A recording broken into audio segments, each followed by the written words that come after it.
Hello, Wendy. Hello, Jane. Welcome to Love Letters, Life, and Other Conversations. Hello, love letter listeners.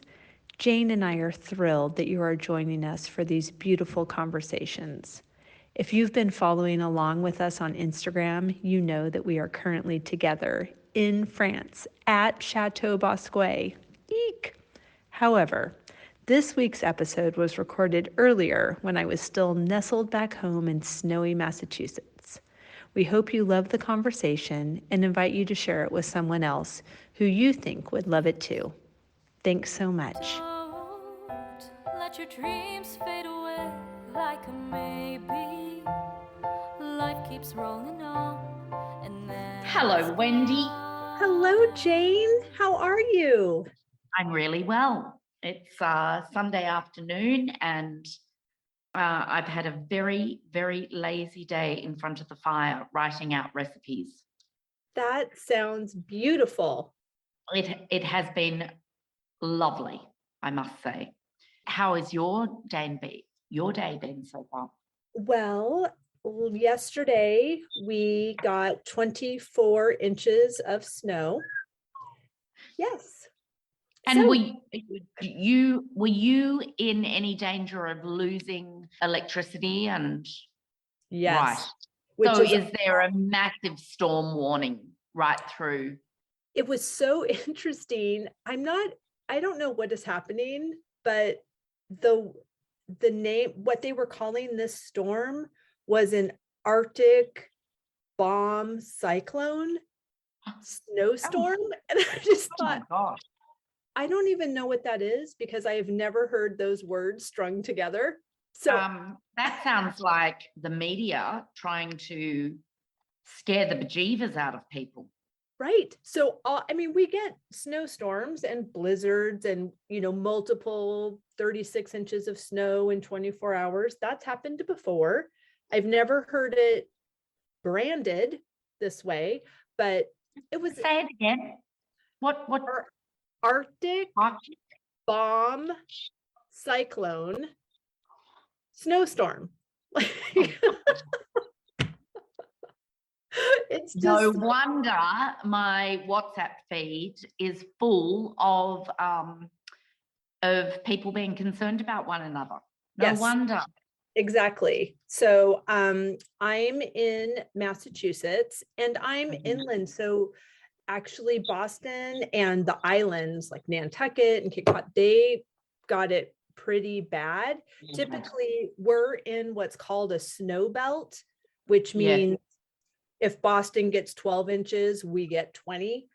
But this was a little bit more favorable on our side, which is nice. Mm-hmm. However, when you live in a city, you've got all the infrastructure where the snow removal is something you get to watch out your window instead of something that you're in charge of. So I have been shoveling snow all morning, and for the first time since winter hit, I'm hot. So I bet you are. I was thinking Wendy's not in her puffer jacket. I know, right? It's so funny. I can't remember. Well, I can remember the last time I was sweaty because the summer here is very hot. Yeah. But yes, when I woke up this morning, it was 9 degrees. So I'm gonna tell you what that is for you. Oh, minus 12. I was about to say minus 10. So minus 12. Yes. Wow. Yeah. Golly galoshes. So that well, we're about 15 degrees here today. Okay. I think I'll double check that for you, but I'm pretty sure that is sort of the temperature here today. Oh, that's nice. It's very, very balmy. Yes. Now I'll quickly tell you because I could be so wrong. Oh, it's now 9. Oh, okay. Didn't have a high of 13.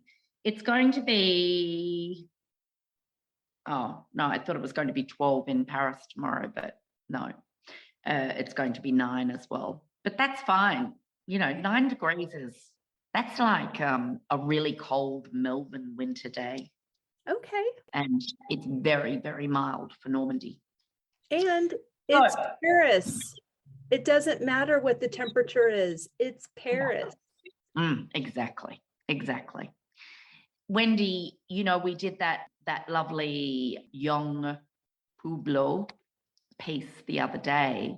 Yes. And we did it as a live Instagram, but also as a podcast. And I received an email from a girlfriend the day after we had done that live Instagram. And I thought it might be interesting to use her email as a springboard for today's conversation. What do you think about that? I think that sounds intriguing, and I'm so eager to hear. I will read it to you. Re-podcast on Insta. Hello again. The podcast on Instagram was a really good one. Agree, friendship maintenance.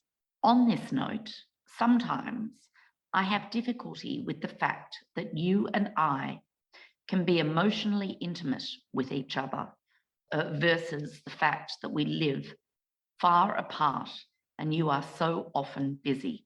I'm wondering if I am interrupting you or being too demanding or needy. You may wonder why I don't check in more. I find it difficult to have satisfying conversations when the phone cuts out, especially if we are discussing important matters. So it can be really tricky. I'd prefer it when we connected on the phone that it was a connection that could be relied upon. Example, not in transit. But I know you are busy, so I feel guilty even asking that. I think one of the reasons we connect is because we are both eldest children and sometimes didn't feel appreciated for our efforts. Maybe we made or make those efforts in order to feel loved. I know I often feel that I could just give without expectations, but there is only so far I can go. This affects me especially in the domestic sphere, as I was the little helper, third parent from such a young age. So I feel quite conscious if I feel I am being taken advantage of. Agree, being kind when dealing with conflict, confrontations, difficult conversations. This included not shutting down, stonewalling. You can have time out, but not shut down, leave things unresolved. In the past, I was not afraid of conflict, but many experiences of conversations gone wrong have taught me otherwise. I have probably made every mistake. To be so careful with words, tone of voice, even body language. Also, listening skills are important. Not easy, especially if you are angry or hurt. Ideally, both parties have the same mindset, read these discussions, but so often they don't. I hope we can connect soon. I'm thinking of you and hoping you are well recovered from COVID. Kiss, kiss. Thank you. So there's a few things in there. And this girlfriend, we've been very good friends. Well, we took a while to become very good friends, actually. Our kids became very good friends when they were very little. And we were brought together because of our children. Let's call her Eve, shall we? Oh, let's. I don't know why that tickles me so much, but I don't know why it tickles me so much either. But anyway, Eve seems to be the name I give to everyone. It's like my secret name when I don't want to expose someone. Serious. I love it. I know, right? I know. And it's so funny. But anyway, Eve and I were brought together because our children were good friends. And I have said this to her. We took quite a few years to become good friends, but because I felt she was cautious of our friendship. We are really great friends now. We've been on holidays together. I don't think there is too much we haven't told each other. Well, there probably is lots of stuff that we haven't told each other. But current living at the moment stuff, she knows my stuff and I know hers. Sure. So I'm really interested in what she had to say about friendship maintenance. I appreciate that, just the context, because Oh, we all get a lot of feedback from things that we say or post on social Mhm. media. So it's Mhm. great to know the context of who this is coming from with regard to the depth of your relationship. yeah. That she goes on and she says, so she says that she thought the podcast was great and she agrees about the friendship maintenance. And then she goes on and she says, I have difficulty with the fact that you and I can be emotionally intimate, okay, with each other versus the fact that we live so far apart and you are so often busy. And I'm wondering That's if I'm juicy. interrupting you or being too demanding or needy.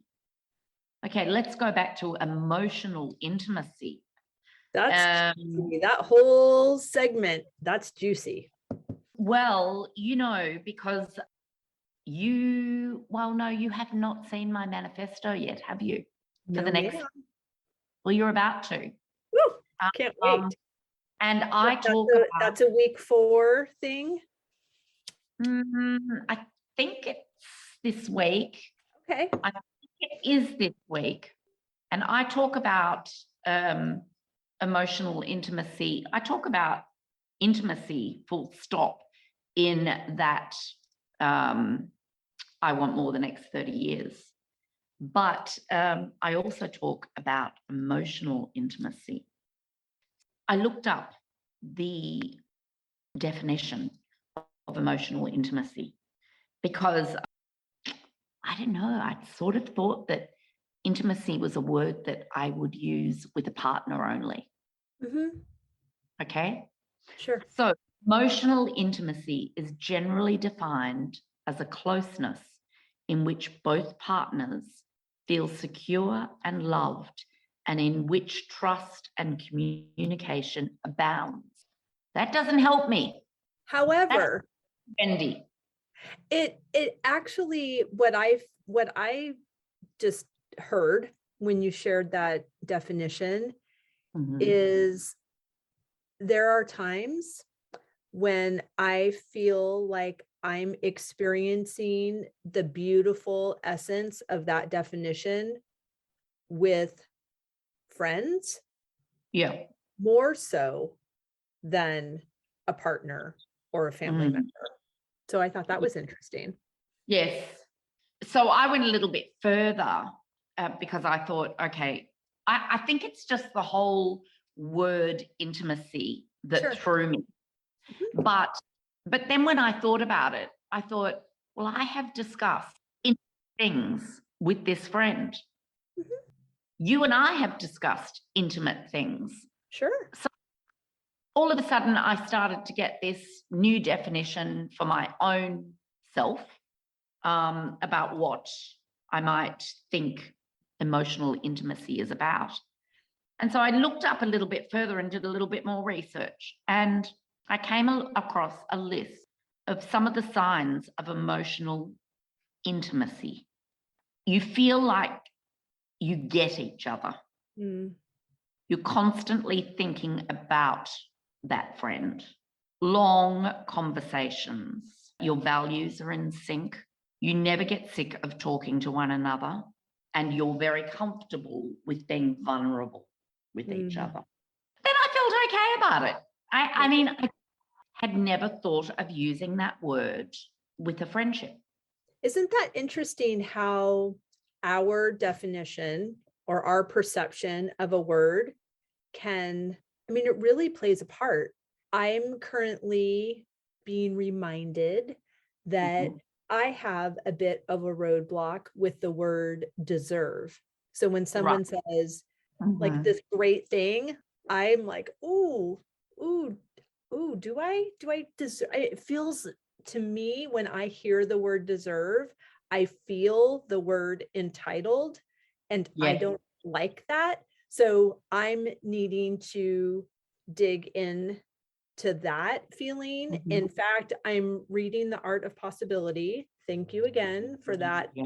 fabulous recommendation. And just a sentence that I read this morning. Oh, it was when Ben Zander is talking to his class, Yes. his music theory class, and he says, Mhm. I'm giving everybody an A. I'm giving everybody an A. And which is one of the practices of just seeing people with infinite possibility. It's a beautiful practice.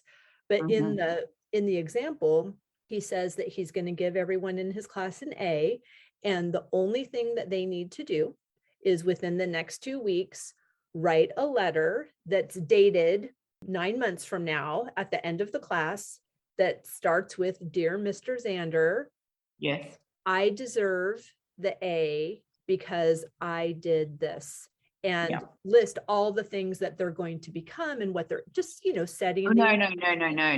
Oh, No. correct me. No. List all the things that they have become. Yes. That you said that they will become. Oh, I apologize. Yes, thank you That for they that. have become. Yes. Isn't that the most fascinating thing for people to do? Yes. I've got my first 2 groups of I Want More the Next 30 Years. I think there were 14 of them altogether, and 9 of them have joined a 12-month, once a month group that we meet on the second Sunday of every month. And their task for this month is that letter. I love it. I started to write just a letter to my person, my investor. I'm looking for an investor. And I wrote a letter to this imaginary person saying why I deserve, I started the first sentence of a letter to this imaginary person for why I deserve this thing. And did all the junk in my trunk come up when I wrote that sentence.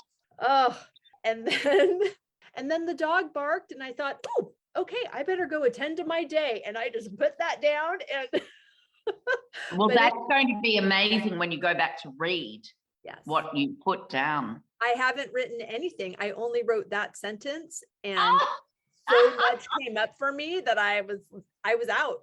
So I'm really eager to ruminate over that today while I'm shoveling snow, and see what comes up as I write that letter.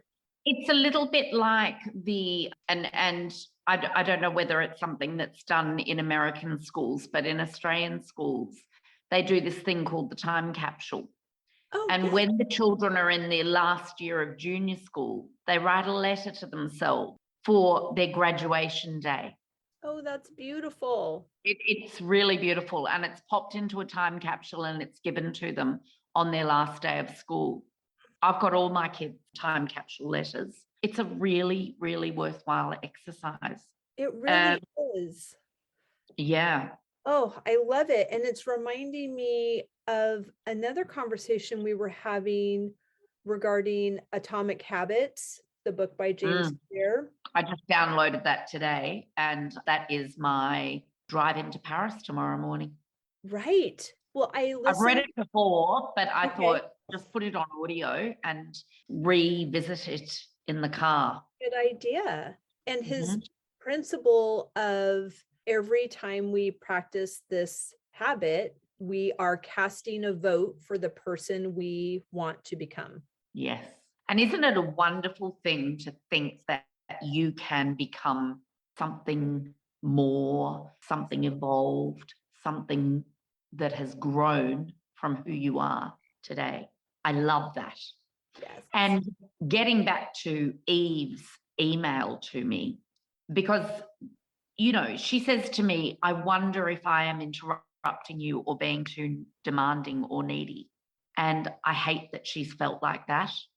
And I also wonder I also find it difficult to have satisfying conversation when the phone cuts out especially if we are discussing important matters. Now, I'll tell you, Eve's conversations with me are very important to me, but I know they're going to be long because that is our friendship. So I tend to call her when I'm driving to or from Paris. And there are certain points on the auto route where the phone cuts out. So I resolve now, after this email, that I'm going to have to find time, when I'm at home, when we can rely on the connection on the phone. I mean, that's what she's asked for, and I don't think that's too much to ask for. I find that so interesting. It reminds me of, sometimes in our desire to be sensitive, we can be perceived as insensitive. I know. You're knowing that it was going to take a long time, so you're incorporating it into something. And I've always attached certain things to other things so that I can multitask. Right. So, for instance, was very, very close to my parents, and particularly my mother, saw them every day. Pete and I had been married for, I don't know, 4 or 5 years, and it came up as a conversation. He by no means wanted me not to see my mother every day. Sure. But is there something that you could combine seeing your mum with? And it was going to the farmers market. Oh. So Tuesday, Thursday, Friday, Saturday, we went to this big market that was near our place, and we would always walk there with the children before they started school. But then when they were at school, we probably only had Alex in the pram. I just got mum and dad involved in the market, which they were doing anyway. And we were doing it at separate times. So I said, hey, why don't we meet? You do your shopping, we'll do our shopping, and then we'll have a coffee together in the courtyard. Oh, nice. And it was perfect. We did it for years. We were doing our shopping, meeting in the courtyard to have a coffee, having a lovely conversation. And it wasn't just mum and I, Pete and dad were there as well. And the baby was there, the little one was there. Sometimes we would do it on a Thursday after school. So I'd pick the children up from school and then meet my mum and dad at the market. So they got to see their grandchildren. I mean, they got to see them every Monday night anyway. We had grandparents' night. But it's that whole attaching a new habit to an old habit that's already in place, because then it sticks. Correct. I need to look this week. I've made a time with Eve to talk on Tuesday, but I need to work out a time, and it doesn't need to be every week. We only probably talk once every couple of months, but it needs to be something that I can stick to and that is on a reliable connection. It's wonderful to incorporate her into that decision-making process. When I'm thinking, I will talk to her about it on Tuesday. Yeah, when I'm about, in our quest to be sensitive, we are sometimes insensitive. It reminded me of, I don't like to say struggled with, I'm going to say experienced and lived with infertility for 24 years. I mean, a long time, a long time. Sometimes I had friends, often had friends that got pregnant. In their desire to be sensitive to me, would not want to tell me, or not tell you that they were pregnant until you saw them 8 months pregnant. Yeah, I'm gonna know. And or not invite me to the shower or something. And so even though in their frame, like they felt that was the nicest thing for me, but to me, it was really painful, actually. Because I would think, first of all, I'm going to know. Yeah. And secondly, it's not my baby they're having, like it's theirs, and I want to celebrate them, and I'm super happy. Yeah. And there wasn't just one to give out and God picked them. Like, it's just something that happened. And it also felt like I wasn't able to make a choice that was good for me. That choice was made on my behalf. And I felt like even like my feminine rights were being taken away, like Yeah. my reproductive rights, and I also don't get to have a party. Like, oh my gosh, this is terrible. Yeah, and all my other girlfriends are at the baby shower, Right. and I've been excluded.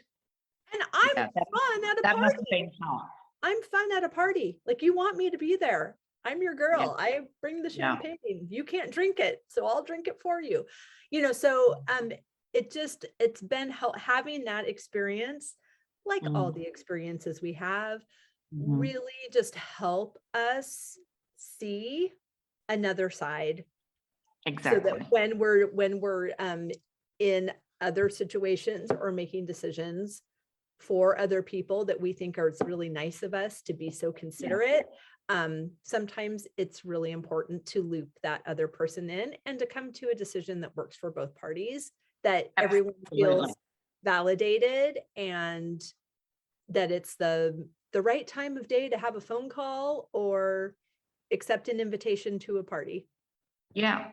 And she really talks about that in the last paragraph. Agree, being kind when dealing with conflict, confrontations, difficult conversations. This including not shutting down or stonewalling. You can have time out, but not shut down, leave things unresolved. In the past, I was afraid of conflict, but many experiences of conversations gone wrong have taught me otherwise. I have probably made every mistake. Need to be so careful with words, tone of voice, even body language. Also, listening skills are important. Not easy, especially if angry or hurt. Ideally, both parties have the same mindset, re these discussions, but so often they don't. Right. Do you have rules of engagement for conflicts? No, because I am the most unconfrontational person you'll ever meet. I can't have conflict. I hate it. I think you have a rule of engagement. I think your rule is we will speak with kindness. Well, yes. And actually, I was talking to my son about that yesterday. He's having a little issue himself. And I said, be kind and gentle, and listen. Yes. See, you have rules. I mean, he is a very kind and gentle man. But, he said, Mum, where do you think I learned kind and gentle from? Oh, by you. lovely. Had me in tears. Yeah. Kindness and gentleness.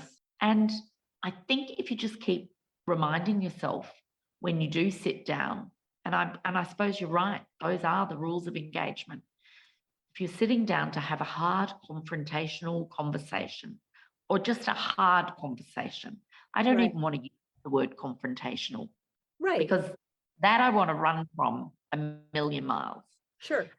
But to sit down and have a hard conversation, my rules of engagement are kindness and gentleness. Right. And I would add to that, for my rules of engagement, are assuming the best intentions from the other person and asking them to assume the best intentions from us. Yeah. Yes. So that goes back to that beautiful quote that I've been writing at the top of my diary. What assumptions am I making in this situation? Right. Right. What can I do about that? What can I do about that? Because I shouldn't be making any assumptions. I should sit, I should be open. And I love that Eve talks about body language, because I know that if there's a hard conversation, shoulders are up, I go all quiet and I give, one word, and, it's awful. I know it is. So uncomfortable with confrontation. It's hard to step out of those habits, that conditioning, and to remind yourself that you're safe and you're protected and you're loved, and that, it's hard. It's no joke. That's for sure. Yeah. But when you hopefully are having these kinds of courageous conversations with somebody whose end game is not to end the friendship, but to Yeah. continue the friendship in a way that brings delight to everybody, then hopefully that makes it a little bit easier. Exactly. Wendy, what are your takeaways from this today? I'm really grateful that you shared this, and I love the opportunities that we allow our friendships to grow and expand when we are brave and vulnerable enough to use our words. Mm, mm. Me too. I loved that Eve talked about friendship maintenance. I'm grappling, and I'm sure I'm going to grow as a result of her use of the word emotional intimacy. I'm still getting my head around that. Sure.